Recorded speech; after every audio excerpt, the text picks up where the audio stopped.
សួស្តីបងប្អូនទាំងអស់គ្នាថ្ងៃនេះគឺជំនួសបបប្រហុកជាមួយនឹងលក់ហូបបាយចឹងណាពេលនេះទេពួករោងចក្រចេញមកធ្វើការតែហៅខ្លាំងស្អីទៅរួចតែឲ្យតែងាយបានលើឆាប់បានហូបចឹងទៅតែហៅខ្លាំងយូរបន្តិចគឺបាទអ្នកដែលធ្វើការរោងចក្រដូចខ្ញុំយកចេញមកម៉ោង6គឺបើមិនតែអីទេគឺបានរកបាយទឹកហើយព្រោះល្វើយខ្លាំងពេកតែមួយរយៈហ្នឹងគឺបានសូវថាម៉ោង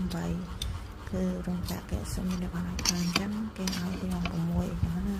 អញ្ចឹងគាត់មានពេលធ្វើម្ហូបបាយខ្លួនឯងអញ្ចឹងតតែពីមុនវិញអត់មានបានថែមមកអញ្ចឹងថែមមកបាយអញ្ចឹងគឺមានពេលធ្វើម្ហូបបាយខ្លួនឯងអញ្ចឹងហូបតែម្ហូបស្រាប់ពីម្ហូបគេបាយអត់បានតែចឹងទៅរៀងពីបាក់តែមានតែធ្វើការរោងចក្រទេខ្ញុំយល់តែថែមមកហត់ទេមកដល់ពីដេហ្នឹងអត់មានថា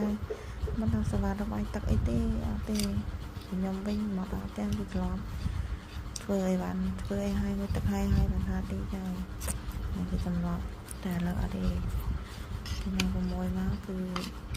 រៀបចំធ្វើអីហូបបាយសិនហើយព្រោះហេវមិនចឹងទេគេតិឡើយហើយសូមបងប្អូននោះបើសិនជាស្លាញ់ចូលចិត្តវីដេអូដែលខ្ញុំធ្វើទេមិនថាវីដេអូថតហូបអីឬមួយក៏លក្ខណៈកំ pl ែងលេងយ៉ាងទៅណាបងប្អូនឃើញហើយកុំជួយអូនរំលងអីសូមជួយមើលដល់ចប់ហើយជួយ like ជួយ share និង comment ពីល្អលើទឹកចិត្តមួយផងមានកម្លាំងចិត្តធ្វើវីដេអូឲ្យបងប្អូនមើលតទៀតចាំវីដេអូនោះមានតែប៉ុណ្្នឹងទេគ្មានអីច្រើនទេមើលទឹកមុខឆ្ងាញ់ខ្លាំងគឺគ្មានអ្វីឆ្ងាញ់ជាងបានហូបរបស់ទឹកហើយតែញាក់ហ្មងគឺស្បាច់ហ្មងណាមានតែបងប្អូនអ្នកដែលជួយចិត្តហូបរបស់គេអញ្ចឹងអារម្មណ៍ថាពេលហូបទៅមានអារម្មណ៍អូយជាតិខ្លាំងគឺសាហាវហ្មងជាតិញាក់ហ្មងណាឲ្យអ៊ូយហ្មងអញ្ចឹង